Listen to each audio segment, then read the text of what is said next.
बोले राष्ट्रवादी काँग्रेस अजितदादा पवार गटाच्या नेते मंडळी या सर्वांच्या चर्चेतून विचारमंथनातून हा वचननामा आपल्यासमोर ठेवत असताना अत्यंत आनंद होतोय की गेल्या 9 वर्षाच्या कारकिर्दीमध्ये जी काही बार्शीकरांची ससेवलपट झाली, बार्शीकरांना त्रास झाला, त्या पार्श्वभूमीवर आम्ही काय करणार आहोत, आमची वचनं काय आहेत आणि ही वचनं घेऊन लोकांसमोर निवडणुकीला सामोरं जात असताना आम्हाला का निवडून द्यावं याचा उहापोह या वचननाम्यामध्ये आम्ही केलेला आहे। या ठिकाणी आत्ताच सुपल साहेबांनी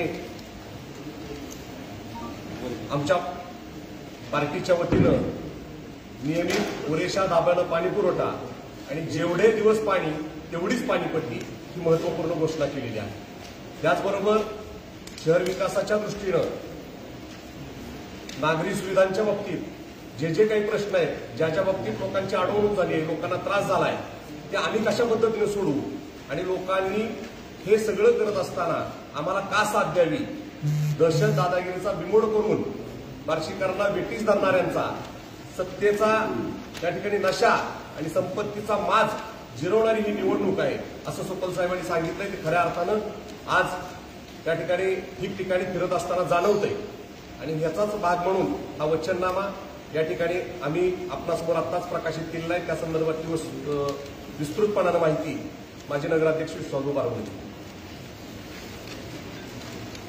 नमस्कार। आज नगरपालिकेच्या निवडणुकीच्या निमित्तानं जो वचननामा या ठिकाणी सादर केलेला आहे, वचननाम्यामध्ये जे आपण या ठिकाणी सादर करतोय, निश्चितपणानं त्या गोष्टी त्या येत्या 5 वर्षात पूर्ण करणं हे आमचं प्राधान्यानं कर्तव्य राहील। गेल्या काही वर्षामध्ये नगरपालिकेची जी परिस्थिती बिघडलेली दिसते आणि सर्वसामान्य नागरिकांना त्याचा जो त्रास झालेला आहे, त्या त्रासातनं या वचननाम्याच्या माध्यमातून पाणी प्रश्न असेल किंवा अनेक या ठिकाणी आपण सगळे विस्तृत असं वचननाम्यामध्ये सर्व दिलेलं आहे। त्याची पूर्तता निश्चितच करण्याचा आपण प्रयत्न करणार आहोत। विकासाच्या कामाच्या गप्पा आपण विरोधकांकडून ऐकतोय, पण याच्या पूर्वीही नगरपालिका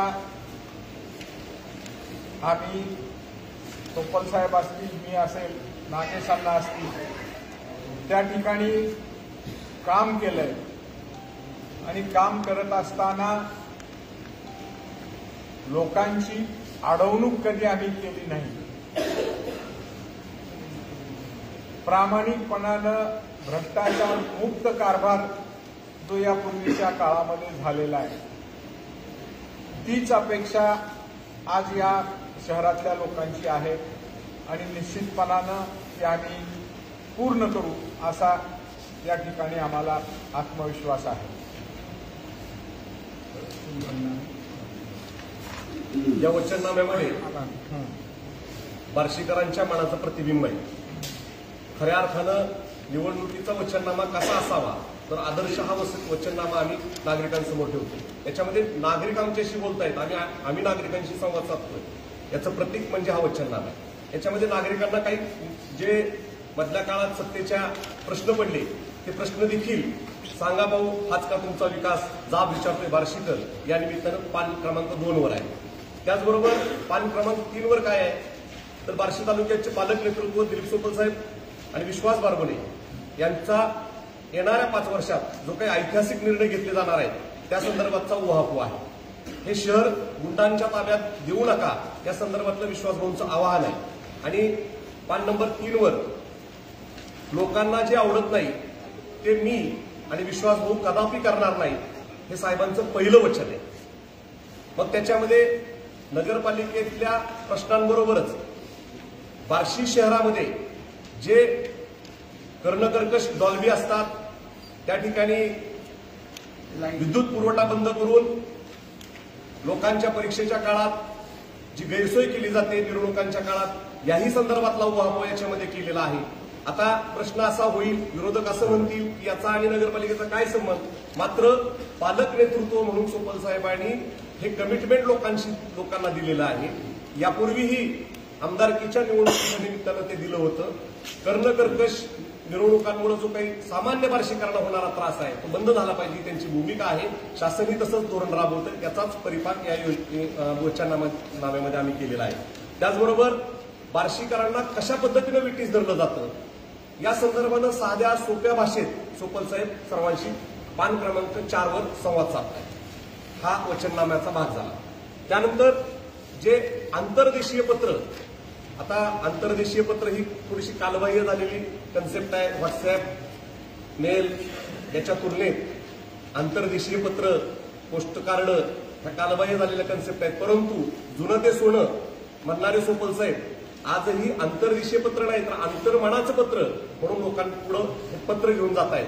आणि या पत्रामध्ये बार्शीकरांना त्यांनी केलेले विनम्र आवाहन, त्यांनी केलेली विनंती आणि कशाच्या पार्श्वभूमीवर आम्हाला निवडून दिलं पाहिजे आणि आम्ही काय करणार निवडून आल्यानंतर याचा उहापोह या पत्रामध्ये केलेला आहे. निश्चितप्रमाणे विधानसभेच्या निवडणुकीमध्ये वर्क फ्रॉम होम हे जे सोपल साहेबांचं आवाहन सक्सेसफुल झालं, तसंच हे अंतर्मनाचं आंतरदेशीय पत्र सक्सेस होईल असा आमचा विश्वास आहे. यापुढे साहेब बोलतो.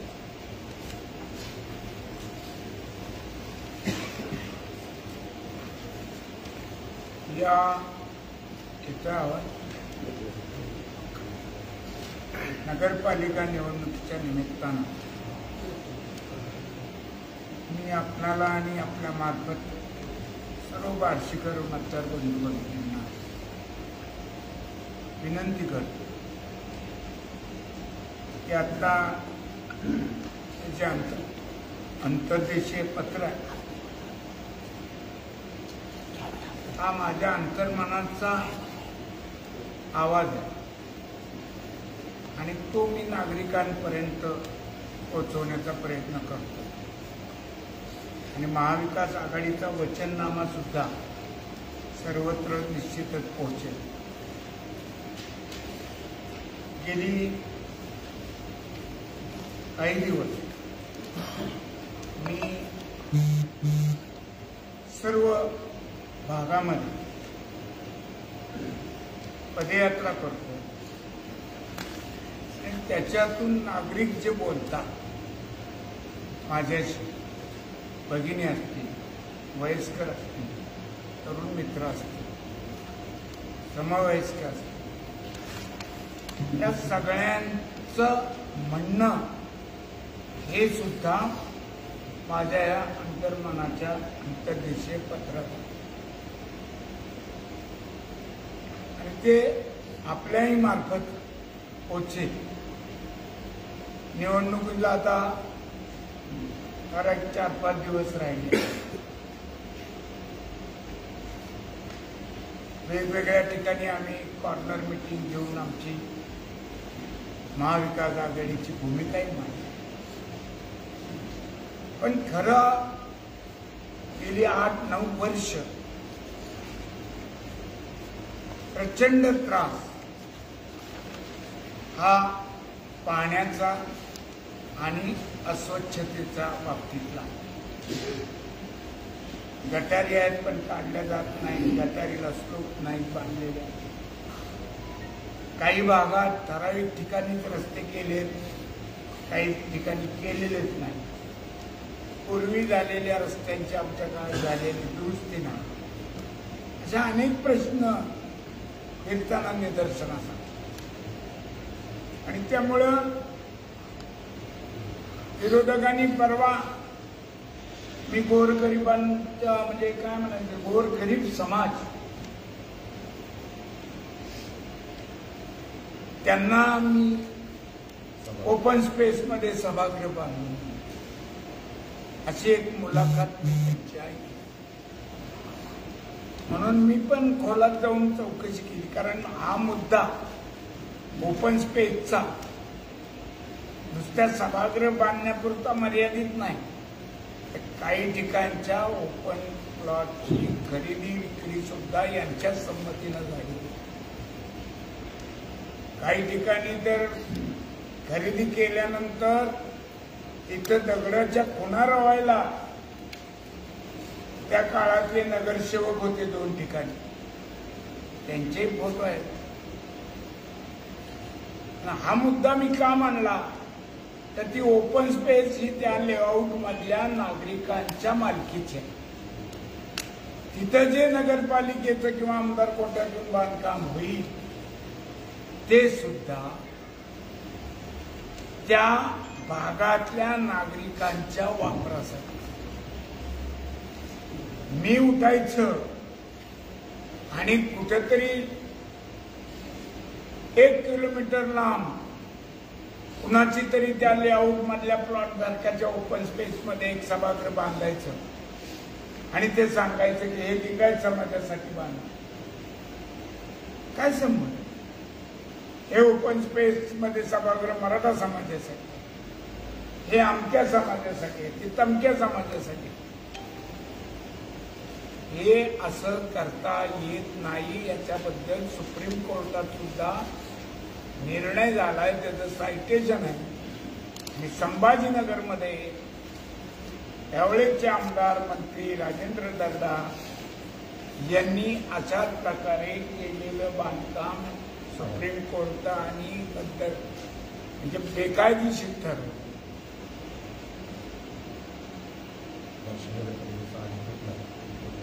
आणि या सभागृहासाठी जे ठराव लागतो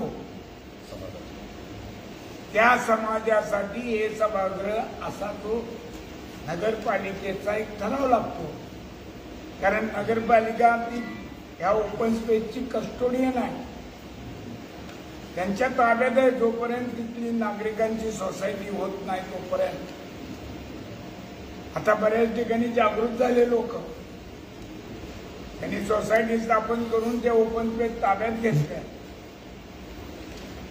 पण जिथं सभागृह अमक्या समाजाला तमक्या समाजाला म्हणून सांगितलं गेलं, तसा कुठलाही ठराव नगरपालिकेमध्ये प्रशासकीय अथवा आधीच्या बॉडीचा झालेला नाही, हे मी तुमच्या निदर्शनात आणतो. कारण ठराव व्हावा लागतो की हे अमक्यासाठी आहे, त्याला कुठलंही शासकीय कागदपत्र नाही आहे, सभाच्या नावाने देण्यासाठीची. केवळ निवडणुकीमध्ये विधानसभेच्या आधी वेगवेगळ्या समाजांना बोलवण्यासाठी हा प्रकार केला. आणि आमचे विरोधक हे असे प्रकार नेहमीच करतात. निवडणूक जिंकण्यासाठी जे फंडे असतात ते त्यांचे वेगळे आहे. 2004 साली सुद्धा असाच न घडलेला प्रकार, डोक्याला पट्टी बांधून हल्ला झाला म्हणून सहानुभूती मिळवायचा प्रयत्न झाला. त्याच्यानंतर मागच्या 2009च्या निवडणुकीमध्ये सुद्धा ते जे लॅपटॉपवर मतदारांना हे सोपं जावं, आपलं किती नंबरला मतदान आहे काय वगैरे, म्हणून आम्ही एक टीम केलेली होती, पुण्याची मुलं होती. ते म्हणजे ज्यावेळेस मतदान संपत आलं आणि त्यांच्या लक्षात आलं की आता आपलं काही खरं नाही, त्यावेळेस असं उठवलं गेलं, असं भासवलं की ते लॅपटॉपवाले आतलं मतदान बदलायला लागले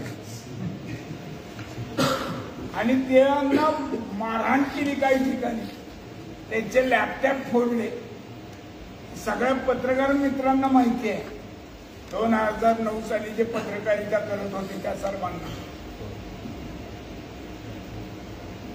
ही पद्धत आहे की अपयश झाकण्यासाठी बेमाप आरोप करायचे वेगवेगळ्या कंड्या पिकवायच्या. आता तर ह्याचा जमाना आहे. इथनं पुढे सुद्धा माझ्या सहित अनेकाचं चारित्र्य हनन करणारे व्हिडिओ सुद्धा येण्याची शक्यता आहे. AI मुळे आता ते खूप शक्य झालंय. तुम्हालाही माहिती आहे सगळ्यांना. तुम्ही जर तसं करायचा प्रयत्न केला तर आमच्याकडे सुद्धा खरे व्हिडिओ आहेत, हे सुद्धा प्रसारित केले जातील, एवढं त्यांनी लक्षात ठेवावं. ह्याच्यापेक्षा आता काही जास्त सांगत नाही, कारण हे दुधारी आहे शस्त्र. सध्याचं मोबाईलचं युग, काय म्हणायचं त्याला, डिजिटल, हे दुधारी आहे. तुम्ही करू शकता आणि पुढचा करत नाही असं होत नाही. तसा प्रयत्न केला गेला तर त्याला तशाच पद्धतीनं उत्तर दिलं जाईल. एवढंच मी या निमित्तानं आपल्याला नाही, आपल्या मार्फत सर्वांना सांगू इच्छितो. बाकी तुम्ही आलात, मला पदयात्रेमुळं खूप वेळ लागला, तुम्हाला तात्काळच बसावं लागलं, त्याबद्दल सर्वांची दिलगिरी व्यक्त करतो आणि तुमचे मनपूर्वक आभार मानतो. तुमच्याकडून निरपेक्ष वृत्तीनं वार्तांकन केलं जाईल ही अपेक्षा बाळगतो आणि आभार मानून माझे 2 शब्द संपवतो. जय हिंद, जय महाराष्ट्र. विश्वास भाऊंना माझा प्रश्न होता. आता सोपल साहेब सांगत होते मागचे 8 ते 9 वर्ष झालं बार्शीकरांना त्रास होतोय, पण ज्यावेळेस सत्ता होती तेव्हा तुमचे चिरंजीव तिथे उपनगराध्यक्ष होते आणि तुम्ही त्या सत्तेचे भागीदार होतात. मग आता सोपल साहेबांनी आरोप जे केलाय त्याच्यावर तुमचं म्हणणं काय आहे? जरी तिथं उपनगराध्यक्ष कृष्णराज असला तरी त्या पदाला जे काही अधिकार असतात मुळीच त्या ठिकाणी नव्हते आणि बिना अधिकाराचं आम्ही तरी आजपर्यंत कधी काम केलेलं नाही. त्या ठिकाणी छोटी मोठी कामं करत असताना सुद्धा अडवणुकीचे प्रकार घडायला लागले.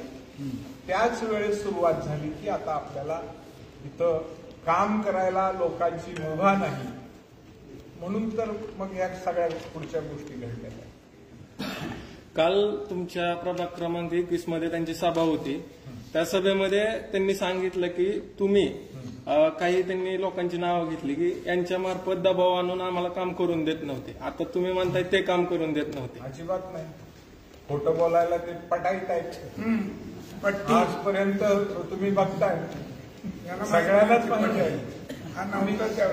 थोडे आता सगळ्यांपेक्षा लहान पत्रकार आहात म्हणून थोडा अनुभव कमी आहे. साहेब, आता आपण म्हणले की जवाहरलाल राजेंद्र दर्डा यांनी जे सभागृह दिलं ओपन स्पेसमध्ये ते सुप्रीम कोर्टानं पाडण्यासाठी आदेश दिले, तर कशा पद्धतीचं काय आपण बार्शी नगर करणार का? आम्ही पाडायच्या भानगडीत नाही, आम्ही मोडायच्या भानगडीत नाही. आम्ही खोटेपणा उघडा केलाय की तुम्ही ज्या कुठल्या समाजाला हे तुम्हाला दिलंय म्हणून सांगून फसवलंय ते त्या समाजाच्या लक्षात यावं म्हणून मी बोललो. त्या लेआउट मधले जे प्लॉट धारक आहे त्यांच्याच वापरासाठी ते सभागृह राहील. सरकारी पैसा खर्च लोकांच्या टॅक्समधनं झालेला ते पाडून आम्हाला काय मिळणार? म्हणून विधानसभेत सुद्धा मी हा प्रश्न मांडला. सन्माननीय उदय सामंत साहेबांनी त्याच्या मी मांडलेल्या सगळ्या मुद्द्यांना त्यांनी मान्य केले. त्याचं मी तुम्हाला माग उत्तराचा नमुना पण आता त्याला मंजुरी नाही, तर आता आपण आपली सत्ता आल्यानंतर त्याला मंजुरी देऊन त्या लोकांसाठी वापरायला त्याच्यात परत काय डिमॉलिश करणार नाही. त्याच्यासाठी वाटोळ करायचं. पैसा काय माझ्या किंवा कुणाच्या बापाचा नाही, तो जनतेचा आहे. म्हणजे बांधलेलं कशासाठी वाटोळ करायचं? त्याला अधिकृत करणार का आपण? त्याला अधिकृत करायची गरजच नाही, कारण नगरपालिकेने NOC देताना त्या ओपन स्पेस मध्ये सभागृह आहे म्हणजे ऑटोमॅटिकली त्या लोकांसाठीच आहे जे तिथं कडेला राहतात. हा प्रश्न मागा आलता. मी रोटरी का नाही लायन्स क्लबला ज्यावेळेस ओपन स्पेस त्यांच्याच एका मेंबरची देऊन तिथं बांधायचा प्रस्ताव दिला, त्यावेळेस कलेक्टरांनी त्याचा पूर्ण माहिती देऊन नकार दिले. लक्षात आलं. आणि त्यावेळेस दुसरं एक मला वाटतं परीट समाजाचं पण मागणी होती आणि त्यांनी स्वतःची जागा घेतली खरी आणि त्याच्यातलं जे बांधकामाची जागा आहे ते म्युन्सिपाल्टीला हँडओव्हर केली बक्षीसपत्राने आणि मग त्यांना तसंच भावसार समाजाचं पण बाबतीत झालं. साधं बोर मारायचं झालं तुमच्या खाजगी जागेत तरी त्या बोरला लागणारी ती जागा तेवढीच 1 गुंठे 2 गुंठे तुम्ही नगरपालिकेला किंवा शासनाला बक्षीसपत्र करून द्यावी लागते. आणि ओपन स्पेस लेआउट मधल्या प्लॉट धारकांच्या साठीची असते.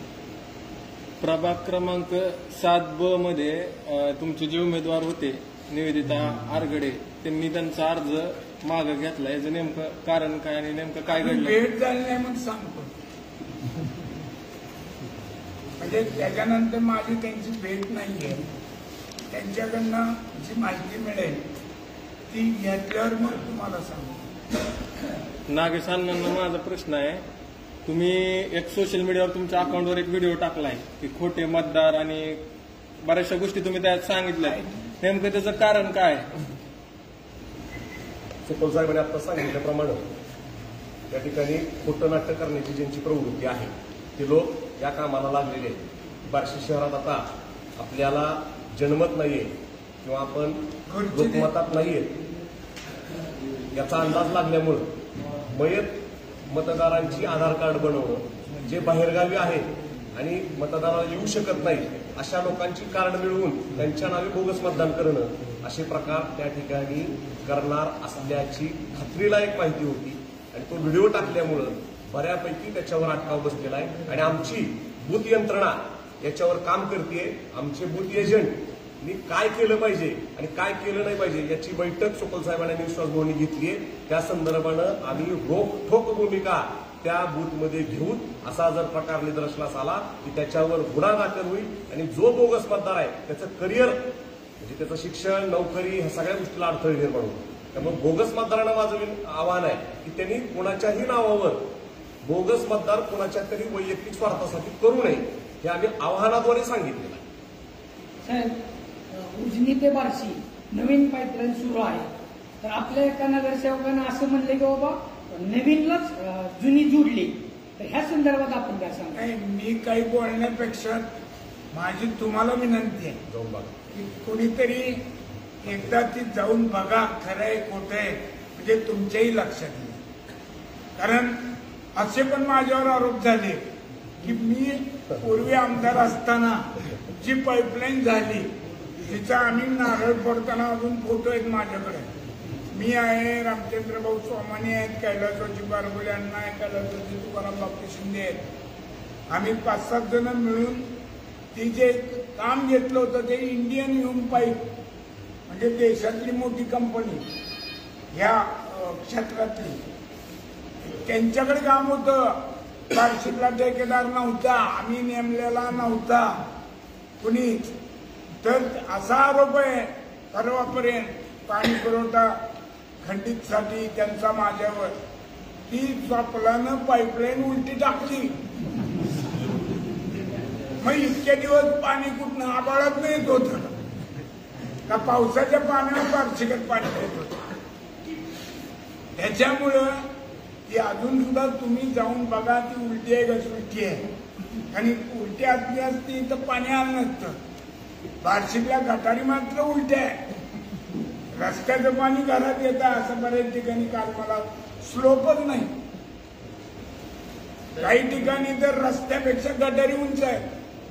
आपण सोलापूर रस्ता केला म्हणून कौतुक ऐकलं बरेच वेळा.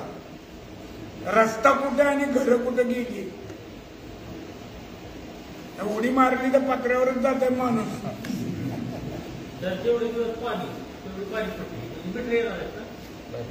मीटर नाही हो.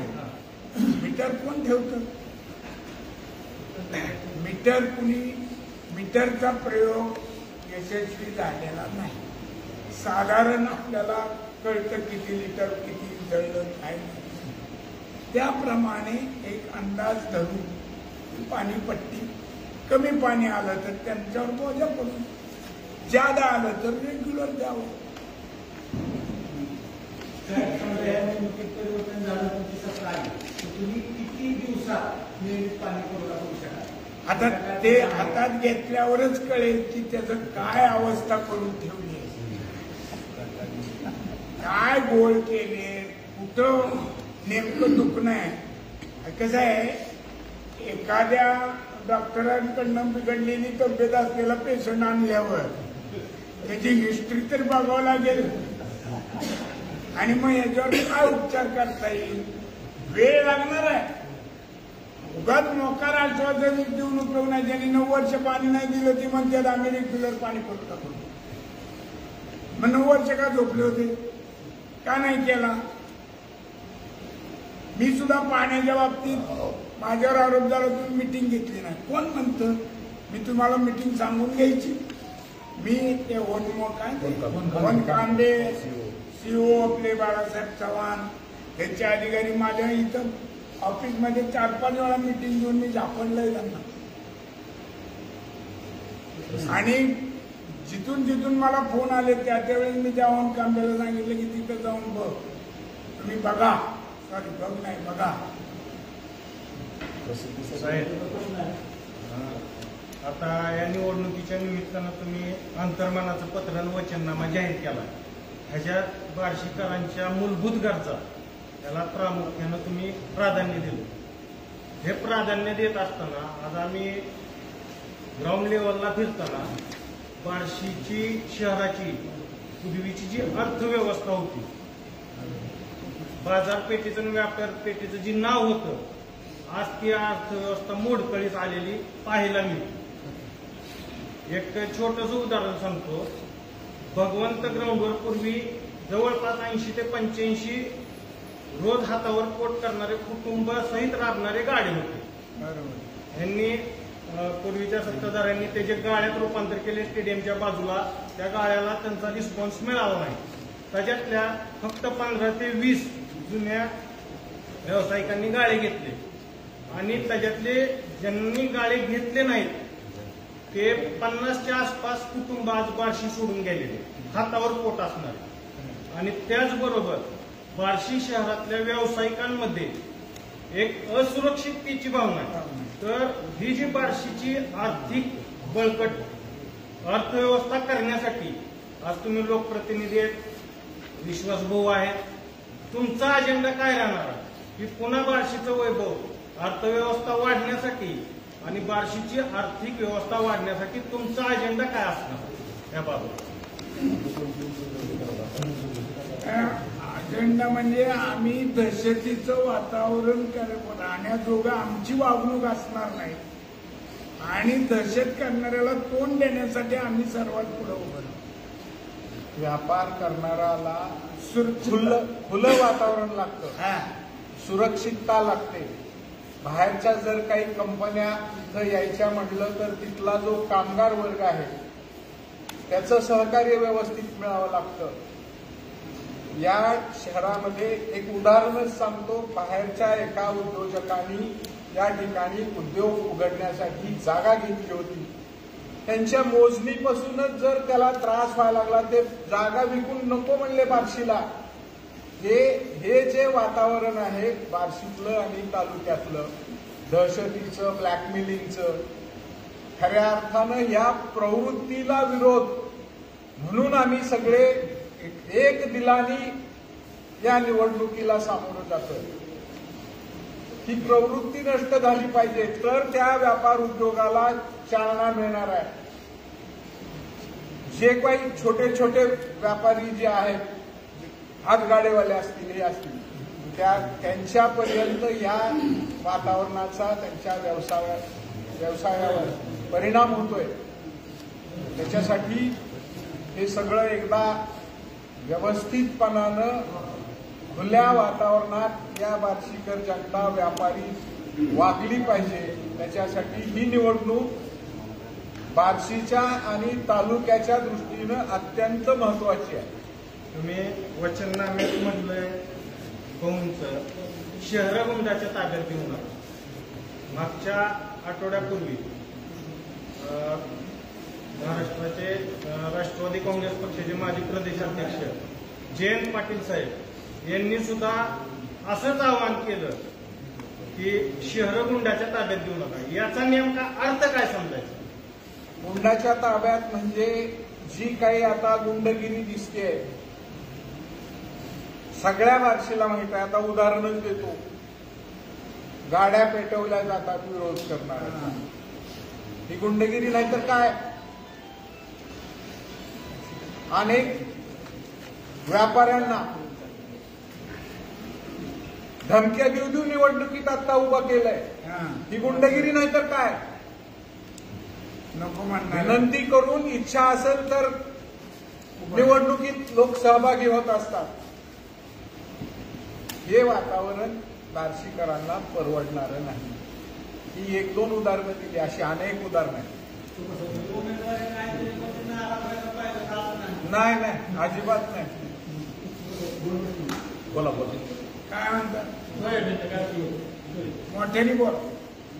राज्यामध्ये भाजपा मध्यवर्ती असलेल्या महायुतीची सत्ता आहे, केंद्रामध्ये भाजपाकडून आघाडीची सत्ता आहे. अशा परिस्थितीमध्ये गेल्या 6 महिन्यामध्ये तुम्हाला आमदार म्हणून राज्य सरकारकडून सातत्य गावाची विजयभावाची म्हणून मिळाली असं मला वाटतं का? आणि नगरपालिकेच्या सत्तेला आमची सत्ता असेल तर झुकतं माप मिळेल असं विरोधकांचं म्हणणं आहे. असं काही नसतं. असं झुकतं माप, आमचं माप, हे सगळे माप